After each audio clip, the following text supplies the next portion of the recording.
Hey, coucou, devine qui c'est? Eh oui, c'est le petit monsieur qui est embêtant. J'ai un petit article pour vous très intéressant.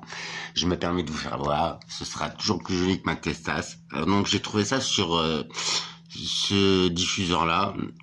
Alors, vous savez, information contre information, ça vient de ma propre bouche.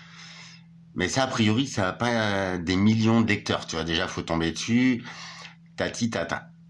C'est comme, tu sais, l'autre fois, je t'ai fait voir un article de Forbes à propos des Smart Dust. Forbes, c'est pas un magazine qu'on lit, tu vois. J'en ai rien à foutre, moi. C'est un délire de riches, de gens un petit peu hors de la planète. Là, c'est pareil, hein, mais ta défense, c'est pour ceux qui s'y intéressent vraiment, je pense. Bref. La Chine aurait développé un canon à micro-ondes de 1 gigawatt représentant une EMP nucléaire. T'as vu le délire? Quand je vous parlais de guerre l'autre fois, la troisième guerre mondiale, faut pas rêver. C'est pas ce qui se passe en Ukraine ou pseudo en Israël. C'est terrible, hein, c'est dramatique. Je dis pas que c'est faux, mais la vraie guerre, elle est en cours, elle est économique, elle est, comment on dit, elle est climatique, elle est économique et elle est voilà virale, tout ce que tu veux, des virus informatiques. Je te parle, tu sais, il y a beaucoup d'hôpitaux, d'usines de traitement d'eau qui sont attaquées en ce moment même en France, dans tous les pays, tu vois. Donc après, qui le fait, je m'en fous. Mais en vrai, t'imagines, on nous prive d'arrivée d'eau ou d'électricité, parce que le blackout, c'est pareil, hein, je veux dire, c'est ça la guerre. La guerre maintenant du 21e siècle. Ce sera plus des obus, des trucs, c'est bon quoi. Bref, on lit. Allez. Ces dernières années, deux domaines technologiques ont connu une progression très rapide au sein des armées mondiales. Les drones, d'une part, avec, je vous rappelle, hein, ce qui se passe aux USA. Bref, avec l'ensemble des technologies rattachées qui interviennent à présent à presque tous les niveaux de l'engagement militaire, qu'il soit aérien, terrestre, de surface ou sous-marin. Le spatial, d'autre part, devenu de plus en plus indispensable pour les communications, le transfert de données, la collecte de renseignements, et dans un avenir proche pour le ciblage de précision. Mesdames et messieurs, là c'est pas au conditionnel, c'est vraiment des techniques abouties. En parlant de ça, le spatial, vous avez vu, vous avez dû remarquer comme moi que l'armée de l'air maintenant, c'est l'armée de l'air et de l'espace. Ça fait déjà quelques mois, quelques années. D'où tu vas dans l'espace, toi? Enfin, tu vois le délire. Je dis pas que ça veut dire quelque chose, mais pourquoi on change le nom? T'imagines les millions d'euros à changer les logos, les badges, les trucs. Est-ce qu'à chaque changement de gouvernement, de loi, de France Travail, de machin, de mes couilles, c'est des millions d'euros? Rien que pour changer un logo débile, mais pour faire la même merde en fait. C'est là que je voudrais... Tout le monde peur qu'ils ont pas d'argent, regardez. Bon, bref. La progression rapide de ces domaines a donné l'illusion qu'ensemble, ces technologies pourront dans un avenir proche se substituer à certains des piliers technologiques de l'action militaire moderne, comme les chars, véhicules blindés, aéronefs pilotés et les navires et sous-marins dotés d'équipage. Les sous-marins, maintenant, c'est juste pour transporter de la coke. Toutefois, alors, soyons clairs, hein, je suis contre ces merdes-là, ça va détruire notre jeunesse. Et voilà le tsunami qui débarque en France, c'est impressionnant. Mais tu vois, aux USA, ça fait des années. En général, ce qui arrive aux USA, ça nous arrive quelques années après. Les pouvoirs publics auraient pu s'en prémunir. Donc voilà. Toutefois, on voit à présent des technologies émerger, conçues spécialement pour contrer ces nouveaux équipements. À ce sujet, la Chine n'est pas en retard, bien au contraire. On sait depuis plusieurs années qu'elle développe activement des armes à énergie dirigée, laser à haute ou canon à micro-ondes, laser à haute énergie, pardon, ou canon à micro-ondes.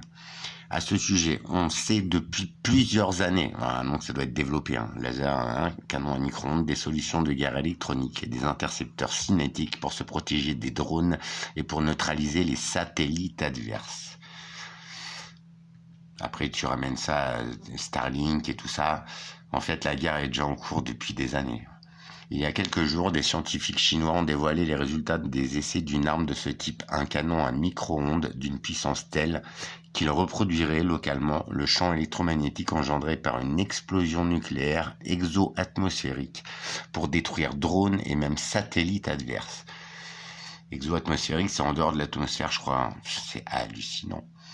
L'illusion du grand remplacement des armes modernes par les drones. Il est évident que les drones, sous toute forme et fonction que cette désignation globale peut recouvrir, sont appelés à prendre une place croissante dans l'arsenal technologique des armées mondiales.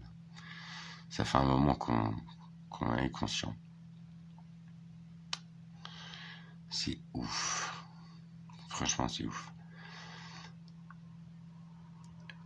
Les drones permettent en effet d'accroître sensiblement la présence des forces, qu'il s'agisse de transporter des senseurs ou de mettre en œuvre des munitions sur tout le spectre des médiums, aériens, terrestres, navals, sous-marins, spatial. Comme toutes les technologies militaires émergentes, les drones ont obtenu des résultats spectaculaires lors de leur apparition en Ukraine, dans le Haut-Karabakh ou encore au Moyen-Orient, pour ne parler que des conflits les plus récents. Ainsi, en septembre 2023,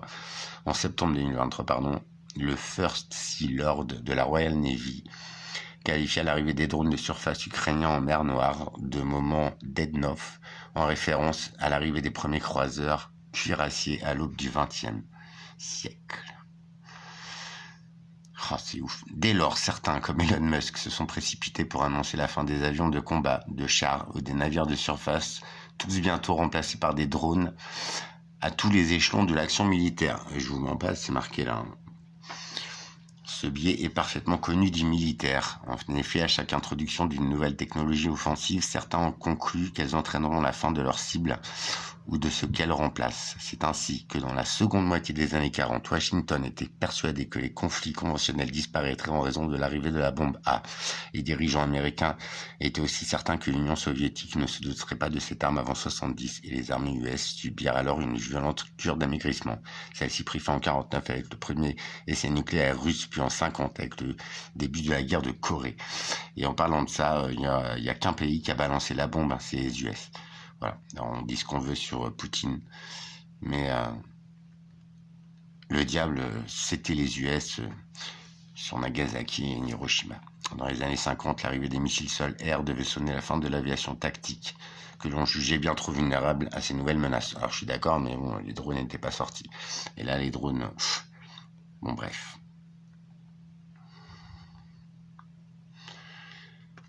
Beaucoup plus récemment, à la fin des années 2010, l'arrivée des missiles anti-navires hypersoniques fut interprétée par certains comme l'irrémédiable disparition des porte-avions et porte-hélicoptères jugés bien trop vulnérables à ce type de menace pour conserver un rôle opérationnel significatif.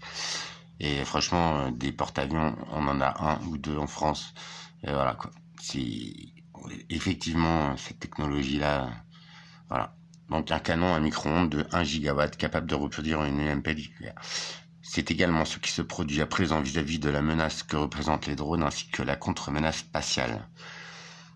Ainsi que contre la menace spatiale. C'est ouf. Que ce soit aux États-Unis, en Europe ou en Russie, de nombreuses entreprises développent des lasers à haute énergie, des systèmes de guerre électronique et cyber, ainsi que plusieurs solutions d'artillerie et du missile précisément pour neutraliser cette menace dans sa grande diversité. Je vous parlais des lasers il y a quelques jours. Effectivement, ils sont au point. Donc voilà ce que ça donnerait, tu vois, une explosion en surface et ça aille tout. Waouh. Une arme nucléaire explosant au-dessus de l'atmosphère va générer une impulsion électromagnétique de 50 à 200, je sais pas quoi, c'est une unité de vitesse, 200 000 machin, détruisant tous les équipements électroniques non protégés sur un large périmètre. C'est les EMP, électromagnétisme, exactement. Donc plus d'électricité, plus rien, plus de réseau, plus rien.